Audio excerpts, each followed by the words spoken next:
Hi everyone, this is a second stream in the series where I'm writing a tool in Maya from start to finish.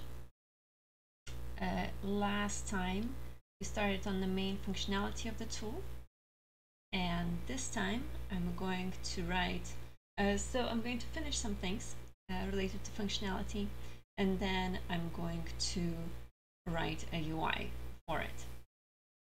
So last time, after this stream, I made some comments of things to do. So first of all, I didn't really test the tool after I finished it.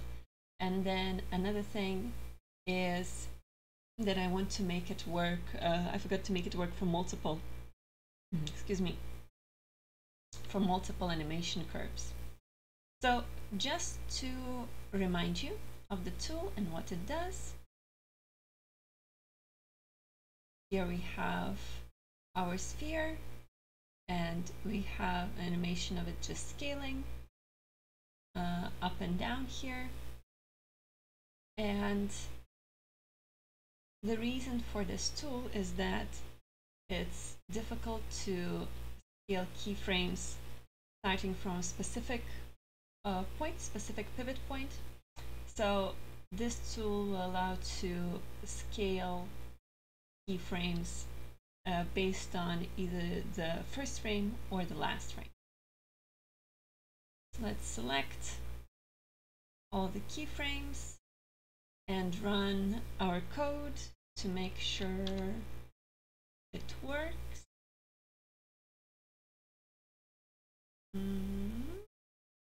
Oh, right, so the scale amount by default is 1. That's why it didn't do anything, which is correct. It shouldn't be doing anything. Let's change it to 2.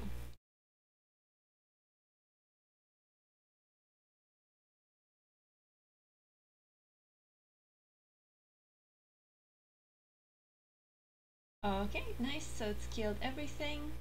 Now let's only select the first one and see. So let's make it based on selection and based on the first frame.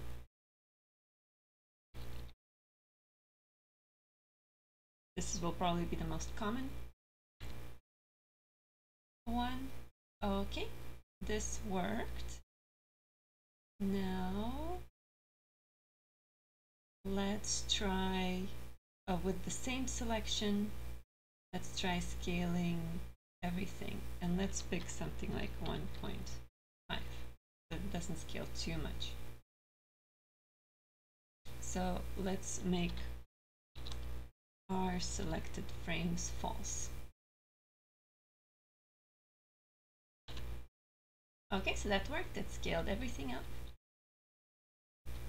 Now let's scale things based on the last selected frame. Let's change our selected frames to true and is first to false. Okay, nice. So just this part got scaled, and now if we have our selected frames changed to false,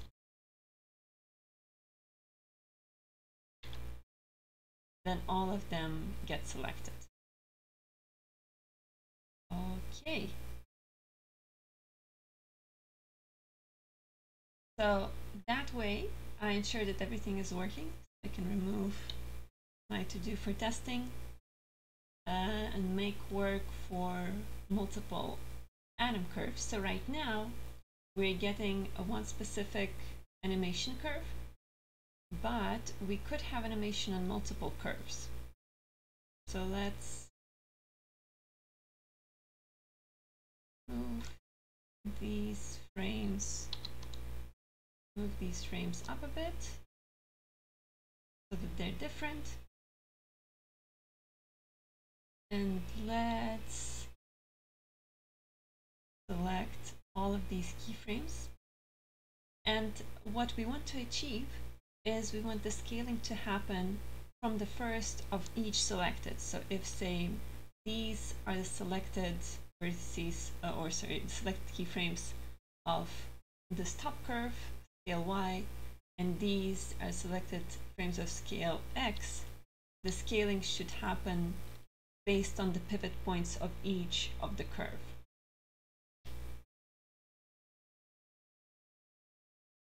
Okay, I'm not sure why I have this. That was not needed.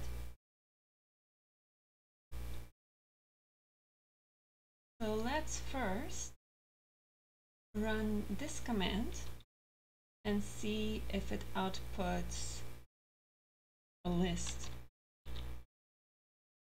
In this case, the list of names. Okay, it does. So it shows us a scale X and scale Y. So we can change this to anim curves and then perform all of our operations for each of the animation curve. So we can loop for anim curve in anim curves, and then we can perform all of this. But because I don't want such a big chunk of code to be here, I'll put it all in its own function called scale frames on curve. That way this will be on one curve and the main function will work for all the curves. And here we'll specify our animation curve and all of these parameters.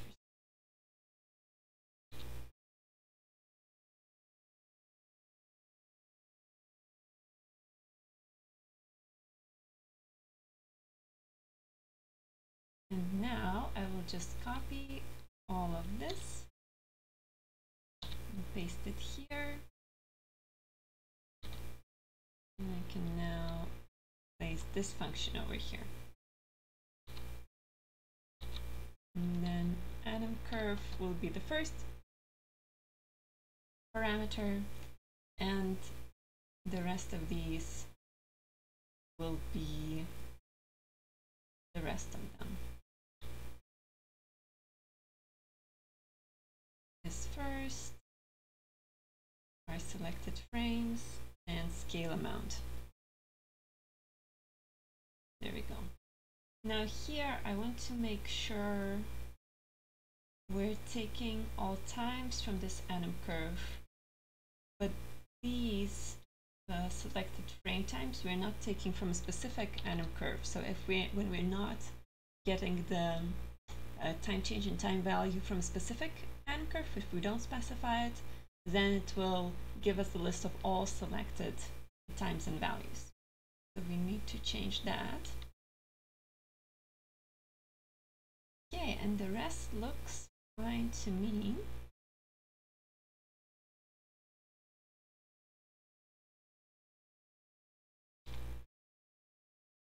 Okay. So now we can create some comments. I'm gonna add a comment here, and I'm not gonna describe all of these. I think they're pretty. They'll be explained in the description, and they're pretty self-explanatory, I think. So this scales frames on a specific anim curve based on selected keyframes. And then we can add if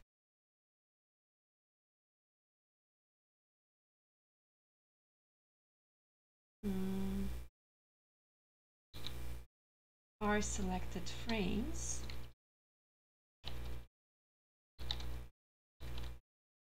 is set to false. Will scale keyframes on will scale all the keyframes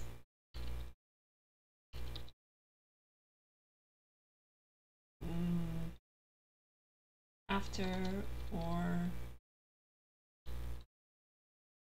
after first or before last. And let's remove is set to false so that it's a bit shorter. If is first is false, we'll scale keyframes before the last keyframe.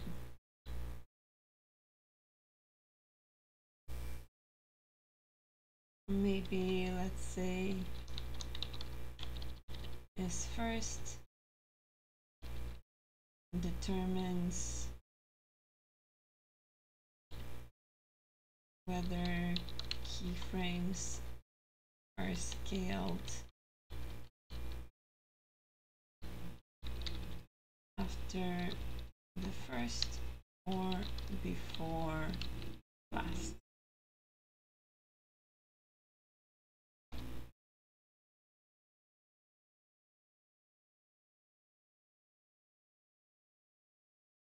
Now I'm thinking maybe I should keep their initial suggestion. There we go. So let's say, okay, anim curve will be the name of the animation curve.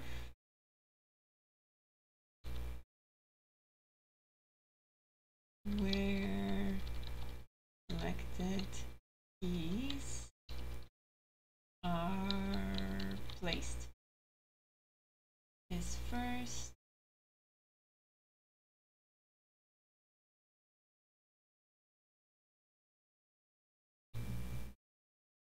determines whether keyframes are scaled after the first or before last.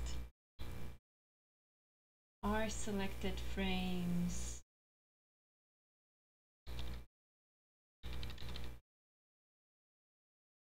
determines whether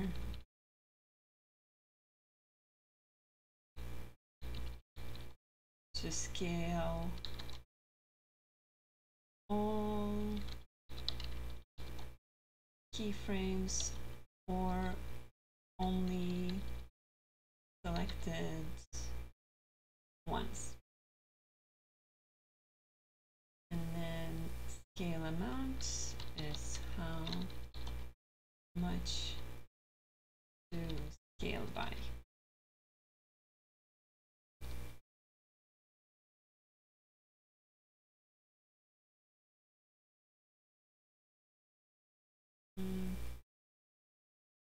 Let's say scales keyframes.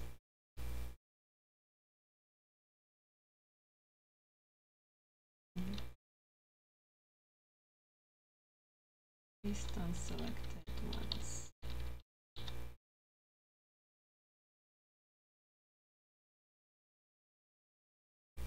Okay. Keep this description as is.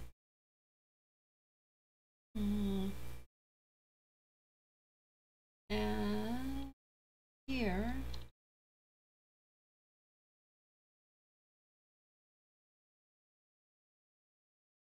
let's copy all of this. Let's say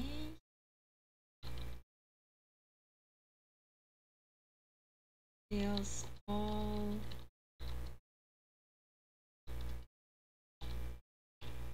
selected keyframes.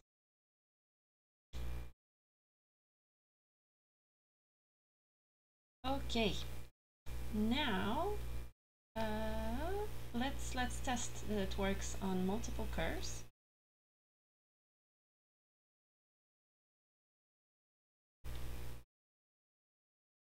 What I meant to do.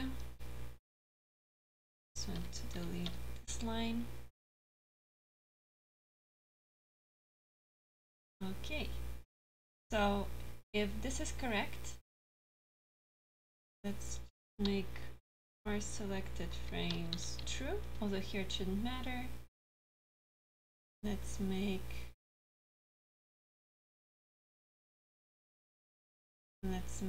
is first true as well.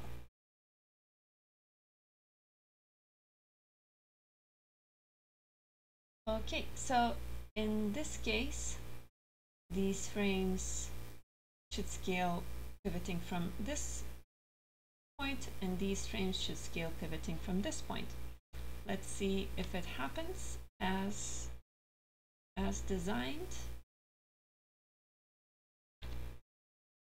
Okay, yep, looks like it worked. So these ones went up and these ones went down. Okay, so this looks correct to me. Let's also test it with the last one. And move it up here.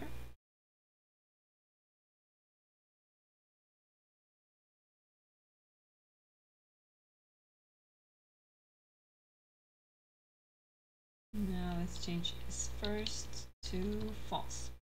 So here they will scale starting from this point, and here they should scale starting from this point. Check that. Okay, it's difficult to tell here. Let's make it more obvious. Let's change this one to 4.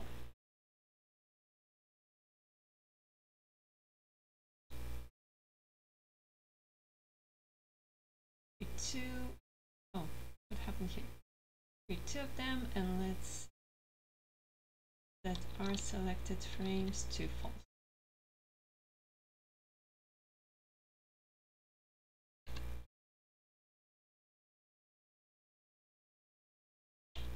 Okay, yep, looks like it works. So these ones went down and these ones went up. Okay, so this is great. It's all working. Now, let's start building the UI for the tool. So last time I drew this very schematic, very rude drawing of how the UI will look like. And now I'm going to use this as kind of a guideline for building it.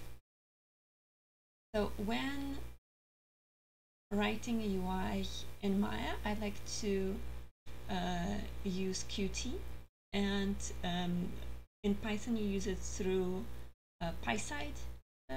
Right now, it used to be before PyQt, now it's PySide. And I have this boilerplate code, which I use almost all the time just to start writing my UI. So here we could write our UI in the same window, since it's kind of small, since our code is kind of short. We can also write it in a separate window just to have a separation, and then create a package with those 2 modules, scale frames and the UI for it. Okay, so I'm going to create a file in the scripts directory called scale frames UI, and I will copy paste all of this code in here. Now, just to have an overview of what this code does. So first of all, we import Maya commands. As always, Maya commands is the most common thing to use. As it's not really used here, but we'll probably use it later. So I'll keep it here until the end. If we don't end up using Maya commands, I'll remove this line. And then here we're importing Maya OpenUI, Open Maya UI. So that's part of Maya's API. There's Open Maya, there's Open Maya Rendering, I think, and Open Maya UI. So I'm using this library just for one specific class, and that's MQTUtil, from which I'm getting the main window. And that I just need in order to call its init function over here. Okay. So again, to find my window, we are using MQTUtil. So that returns as a pointer to a window, and we are getting the Qt widget instance by wrapping by using wrap instance from Shoboken 2. And I'm using long here. I'm converting this to a long integer. And then the only place I'm using this Maya window is in the beginning of this main window, which is derived from QWidget. Now, so two things I'm doing here. So I'm setting window flags and window title. So window title in our case can be scale frames or frame scaler, keyframe scaler, keyframe scaler. And that's probably what we should call this file too. And now, another reason is because it would make more sense for the file name to be a noun, not start from a verb.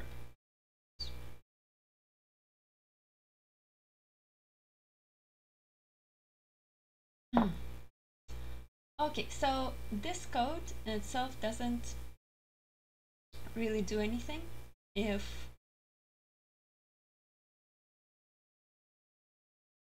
we are to import it. So we would import scale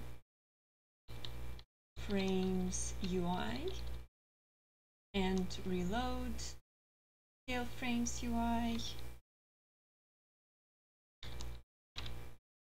And now here we can call our main function.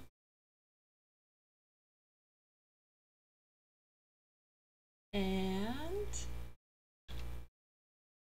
I'm getting a name error. All right, because I changed visualization here. Oh, King Lingtine is saying hi.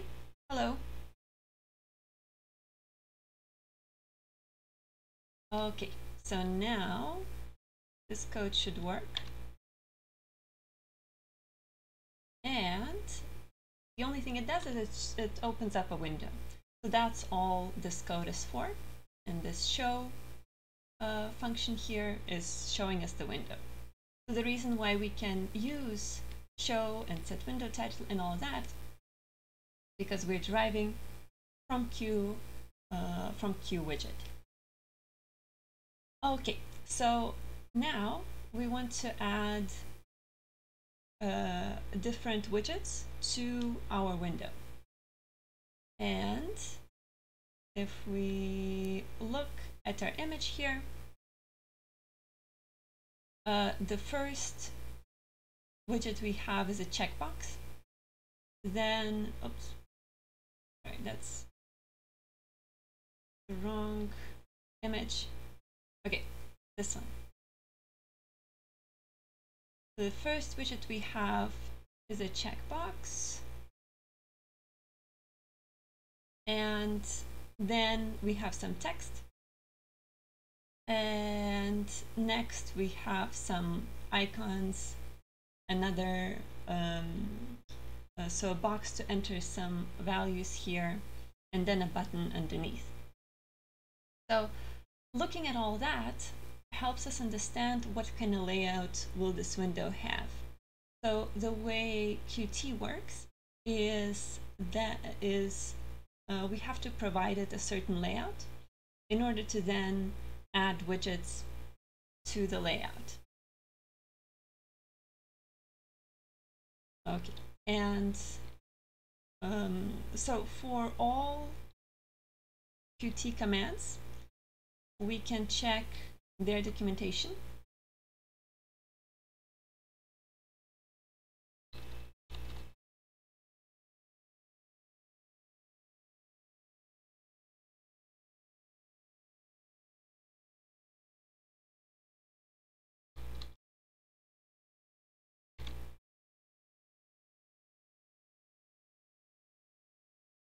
Okay, so there it is. So there's documentation for PySide, and I don't think this is official documentation. I think there was a different one, but this will work just as well for us. Let's actually try, okay, PySide 2 documentation.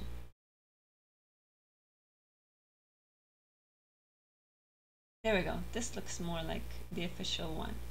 Let's try Q layout. No, didn't work. Okay, so here you can find all of their official documentation, including examples. No,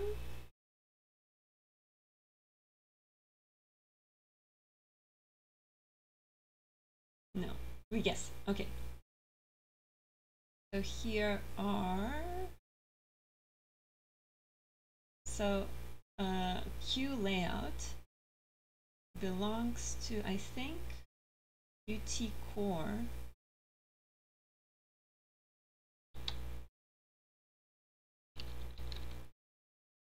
No. Okay, well, let's just look at it over here. There we go. Okay, so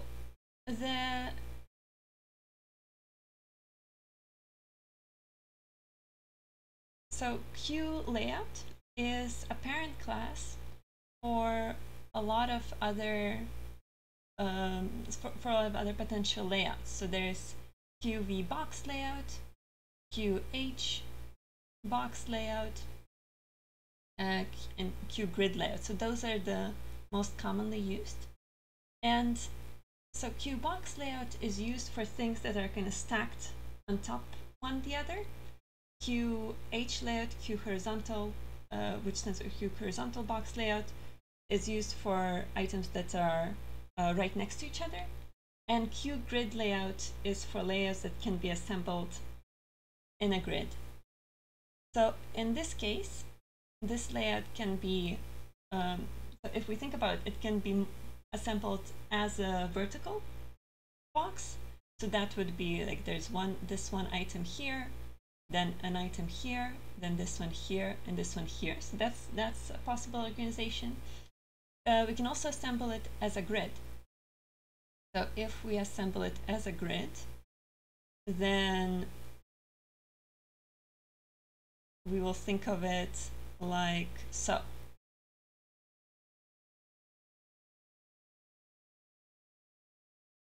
And in this case, I separated this way so that this button can be one part of the grid, this one can be the other part of the grid, this one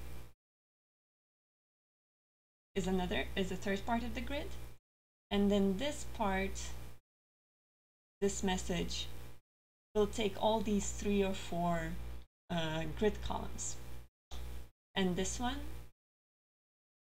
will take the top grid columns, as well as this one. So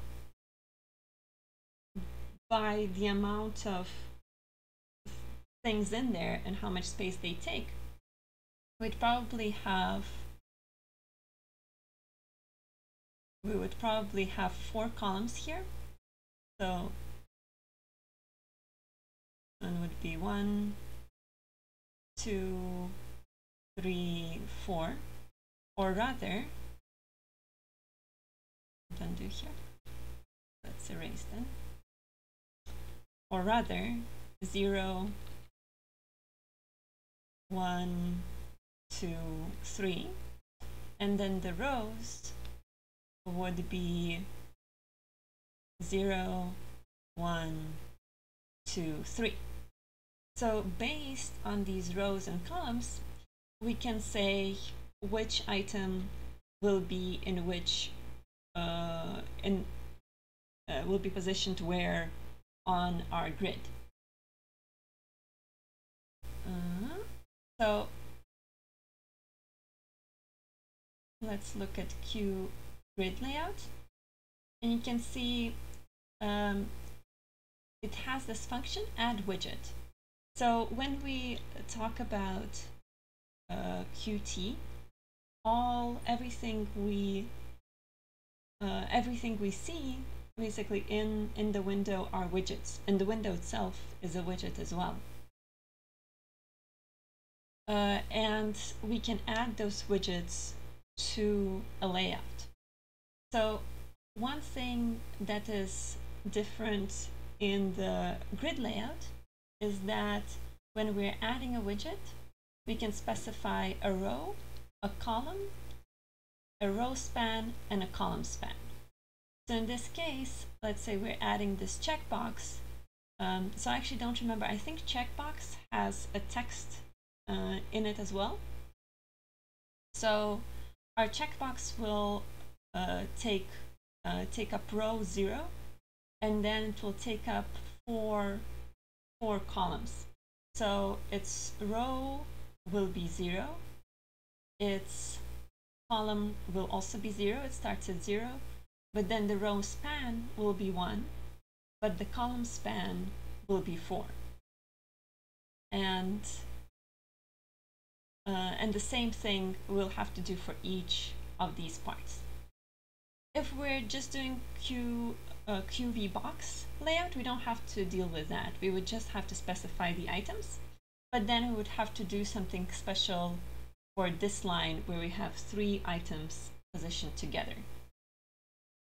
Okay, so first let's create a layout, and we already saw that command for that is qgrid layout. And when we create layout, we want to specify the widget, which is this main window, and let's specify that it's a grid, or we could call this layout as well. I'll call it grid. Okay, and then the other thing we want to do is we want to set the layout of our widget of main window. So we'll put self set layout, and then the name of the layout, which is grid. Okay, now in order to add widgets, again we can look at this command again, add widget.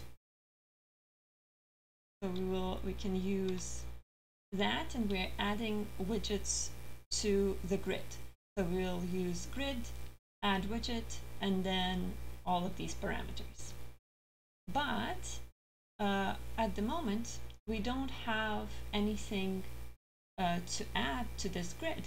So we want to start creating some widgets. So the first widget we can create is a checkbox, and I believe it's just Q checkbox, but we can double check if that's the case. So let me look for Q checkbox by site 2. Okay, I was correct. Let's see the documentation. Okay, so this is the official documentation. So this Q checkbox, and we can specify the check state. We can, in its style option, and do all these other things, and it will look like that. So kind of like my schematic drawing looks. So it's a checkbox and then the title of a checkbox. And here are some examples. So its title goes as the first parameter. Okay, so we can create our checkbox. Checkbox. Checkbox.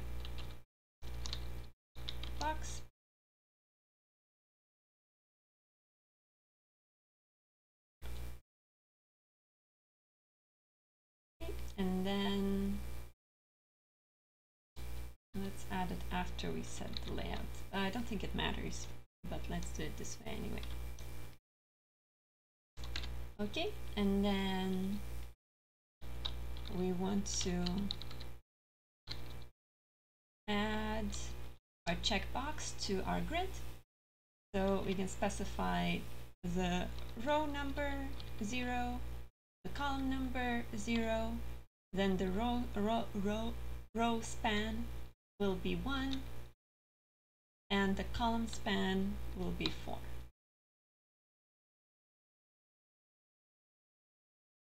And we want to specify, of course, what we're adding, and that's the checkbox.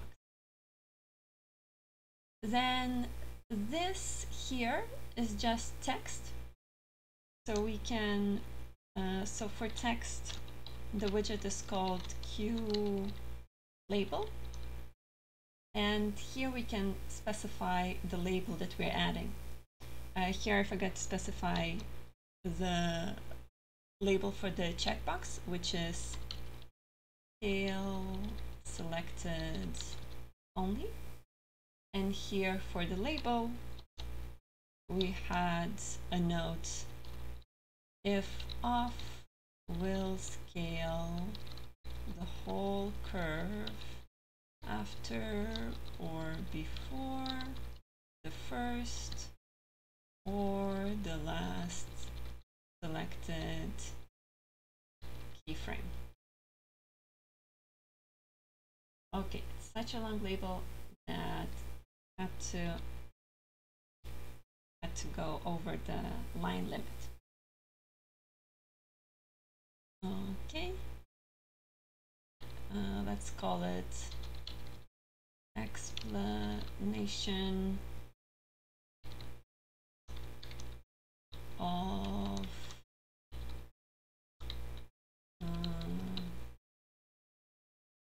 selection.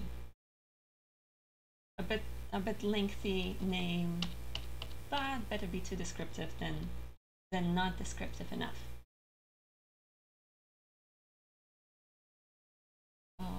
Okay, so here we're adding our checkbox.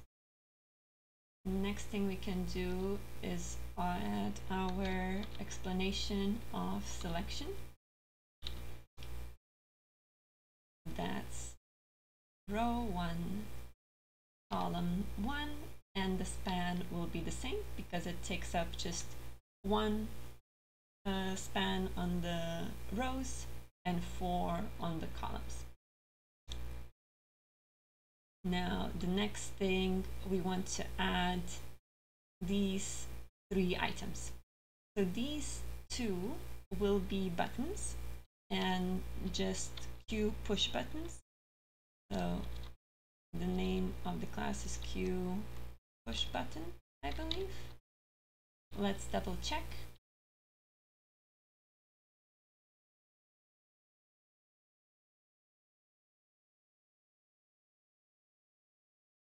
Push button. Okay, so there's the class. So again, lots of useful things, and also accepts the name. But in our case, we won't have the name. Later on, we'll add the icon. And so it has icon as a parameter, which we'll probably use. So we'll have to create a widget of an icon and then add it to our button. At least I think that's how it works, unless it accepts some kind of image, but I don't see it doing that. Okay, so looks like I spelled it correctly. So for now, let's just make it a button without any text or image. We could maybe put a letter F for first, L for last for now.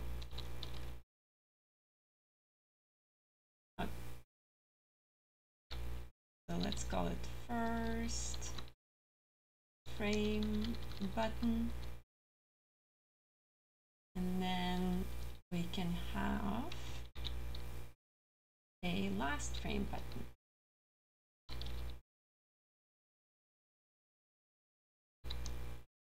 F for first, L for last. And then here we can have just a field, kind of an input field for this value. We can, and I think I'm trying to remember what is it in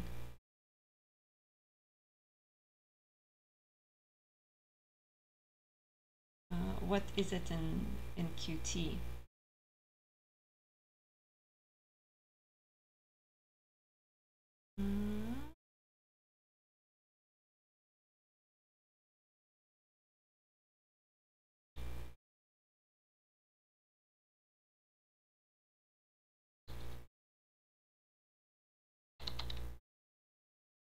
It was something like input, not input.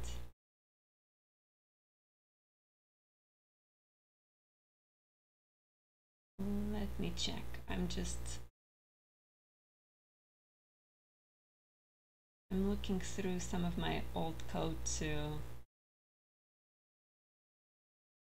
find what it was called.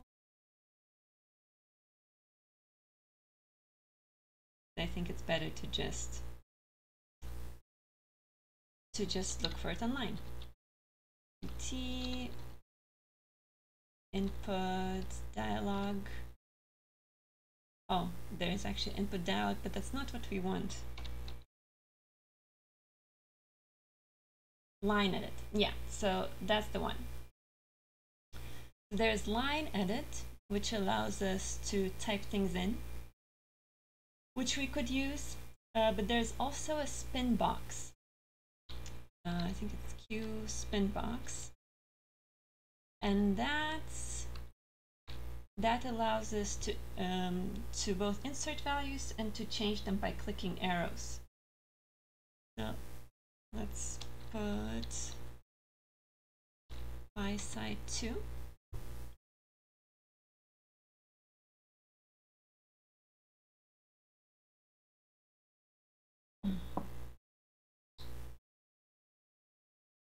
Okay, so we can set maximum, minimum range, set single step for how much is it going to move, set step type.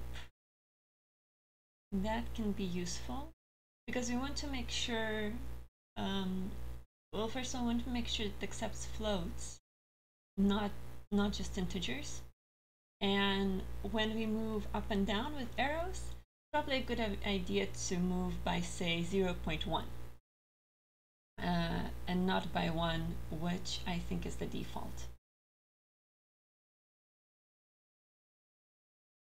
Okay, what is it? Text from value. Okay, well, we'll think later about how we're going to connect it.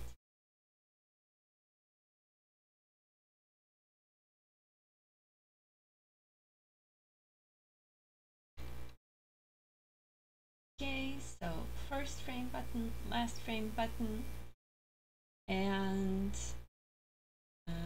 let's call it input value box.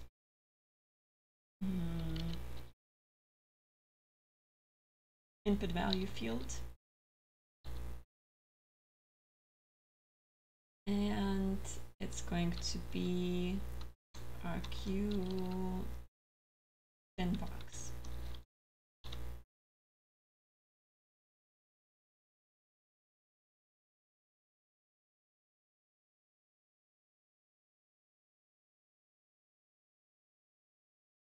Okay. So now these three widgets can be added to our layout as well.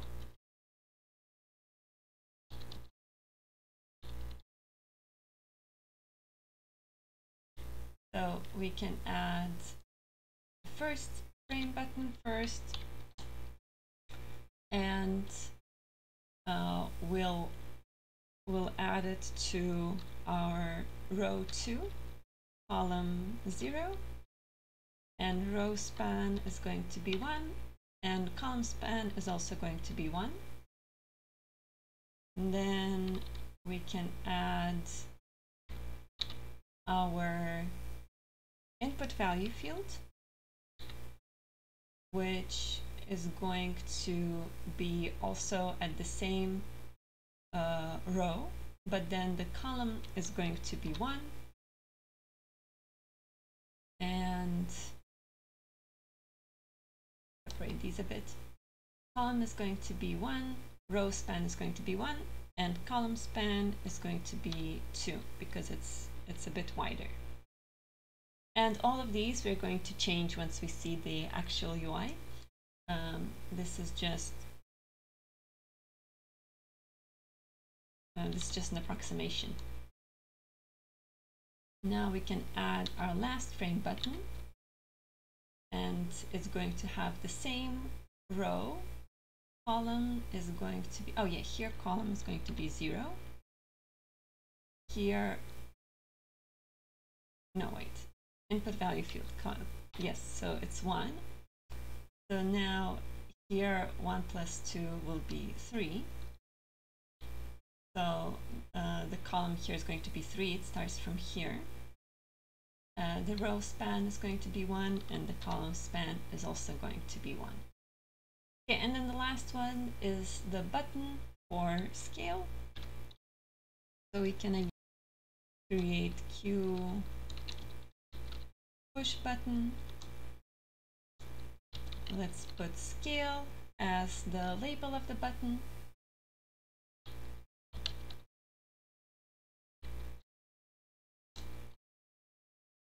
Will be scale button, and we can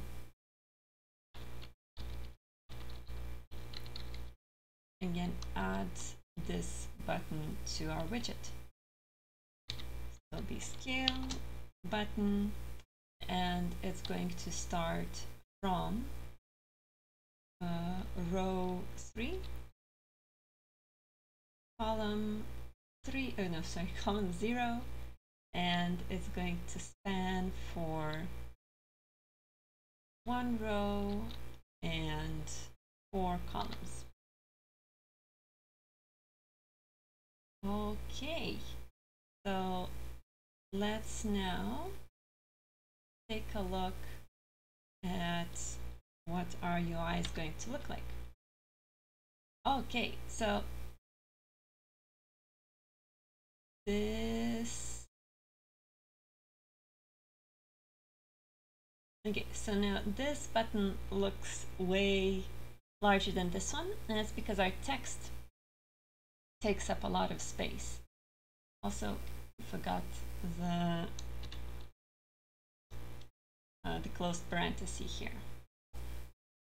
So A good thing would be to separate this text into two lines. Let's see if QLabel has any way of specifying how many lines does the text take. I'm going to just look for QLabel. I say this is probably not the best way of searching for commands, but it's the easiest way for me. The best way would probably be searching through the website. Okay, so it has alignment. That's good. So we might use that. That indent. We don't really need to indent our text. Text format, word wrap. Yeah, that might be useful. So because we want to wrap our text, and we wanted to have a format of 2 lines. I'm not sure if that's a format. Okay, let's check word wrap. Well, oh, set word wrap is probably what we want. Well, let's just, I wonder if it's true, if it's on by default. Well, let's try running it. Set word wrap, true.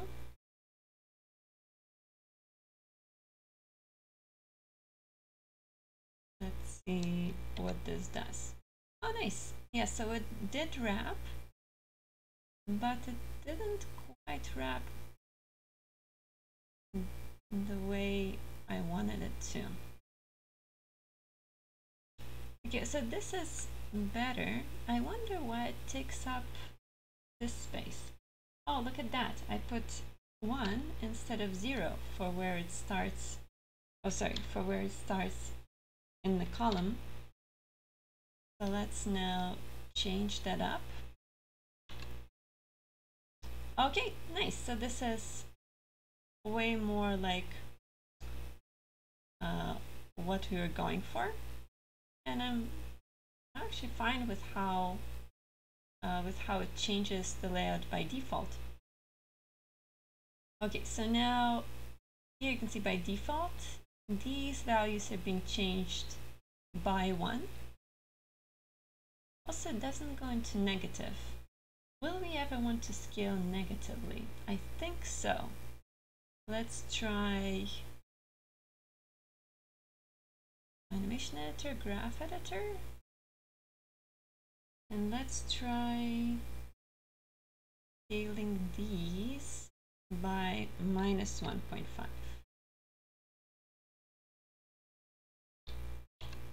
Yes, so that works, and that actually can be pretty useful.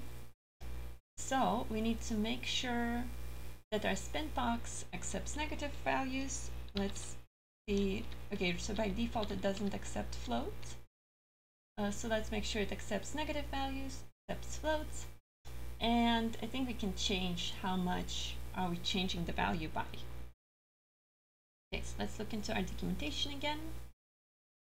Use spin box.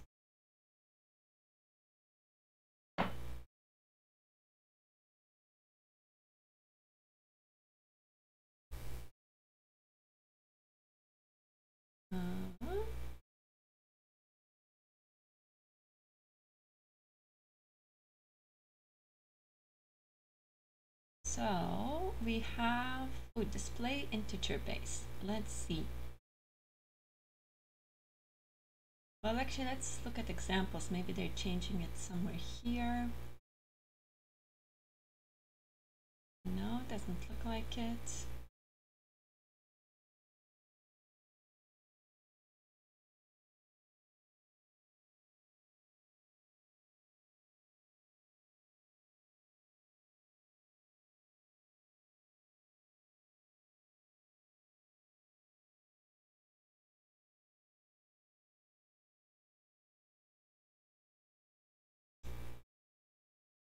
Okay, so set integer base.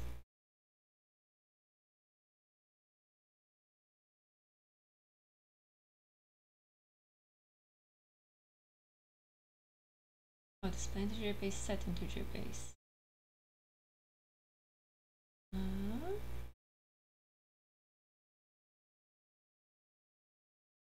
I'm not sure. Okay, so I understand set range. Okay, set single step I also understand. Step type sets the step type for the spin box to step type, which is single step or adaptive decimal step. Okay, decimal step is what we'll need. Adaptive decimal step means that the step size will continuously be adjusted to 1 power of 10 below the current value. Oh no, that's not what I mean. That's not what I need.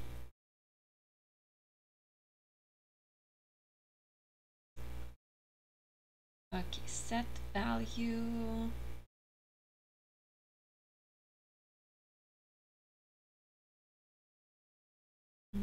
Okay. Text change we'll probably need later on when we're connecting our UI to the functionality.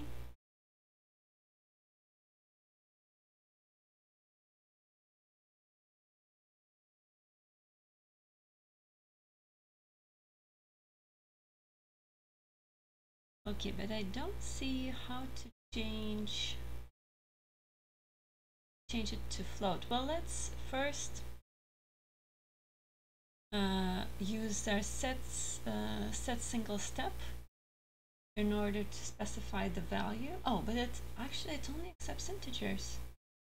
How interesting. Maybe QSpinbox is not a good widget for this case.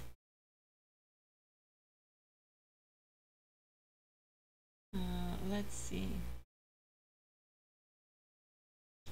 Well, let's just Google QSpinbox to accept float.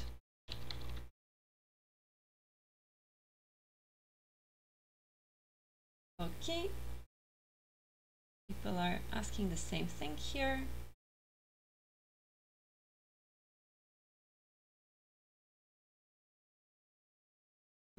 What? Float Spinbox?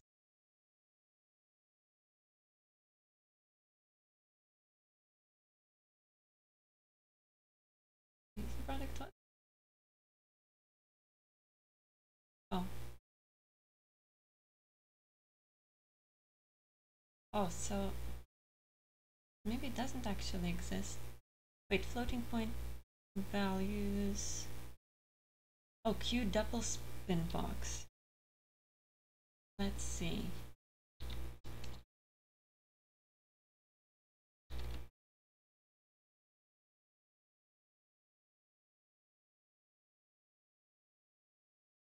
Okay, yes, so this looks more like what we need. And then set single step, accepts a double.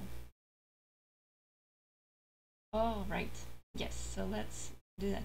Is there, though, not a double but a float spin box? If there's a Q double spin box, there must be a Q float spin box. No, looks like people have written them. Well, a double will work for me too.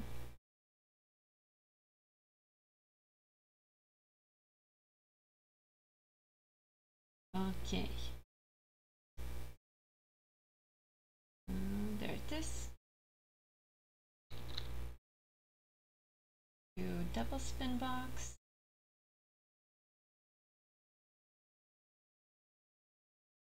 Open up the UI. Okay, and now it changes.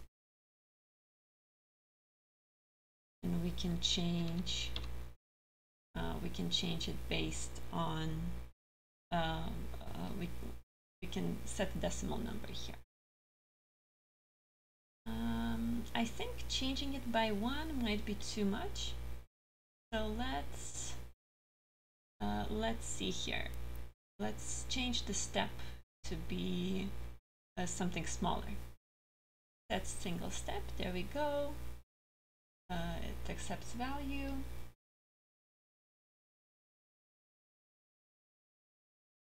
say input value field.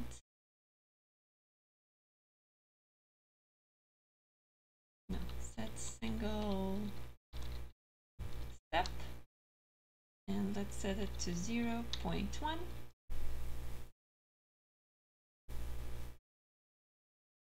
Now we open this up.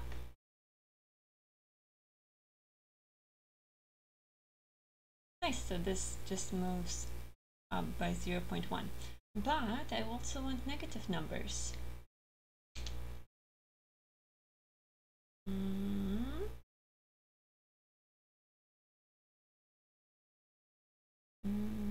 Minimum.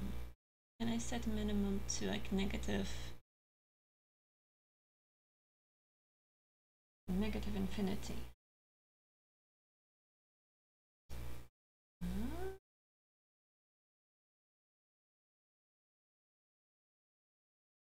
Let me try setting it to any negative number.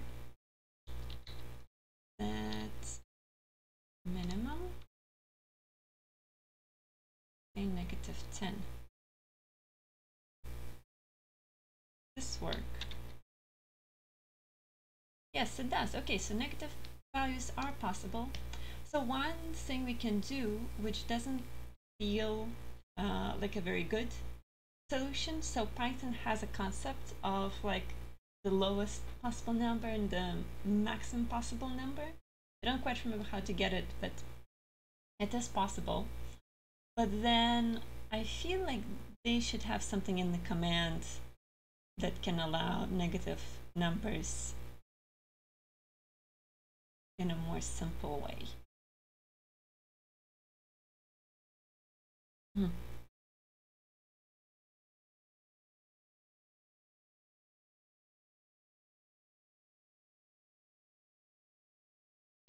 Okay, let's just try it out again.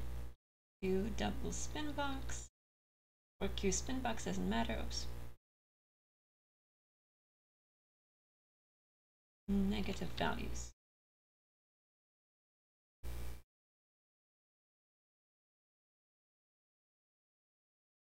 Let's look at it here. Negative for negative values. But how do I...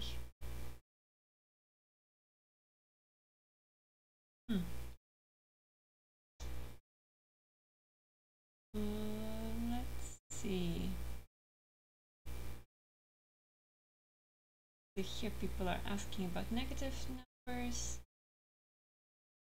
Try setting minimum of your spin box to lowest. Yeah, I guess that's what people are doing.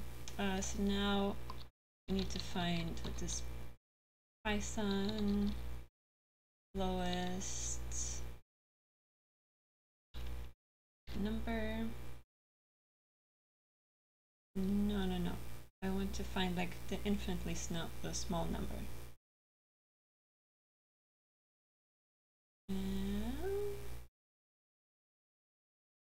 No, it's not it. What was it?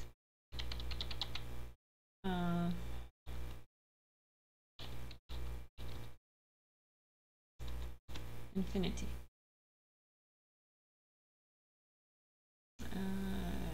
There is no such representation as an integer. Well, no, you can't find... Oh, maybe it's just called infinity? Let's see.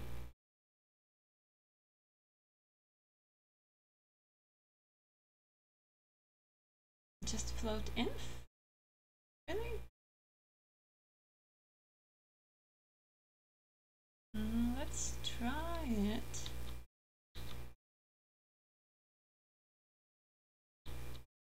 But I think I used something else in the past. I feel like there was like a constant which represents infinity.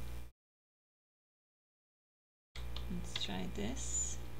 Okay, it didn't error. Alright, well let's try minus a lot. Okay, that was allowed.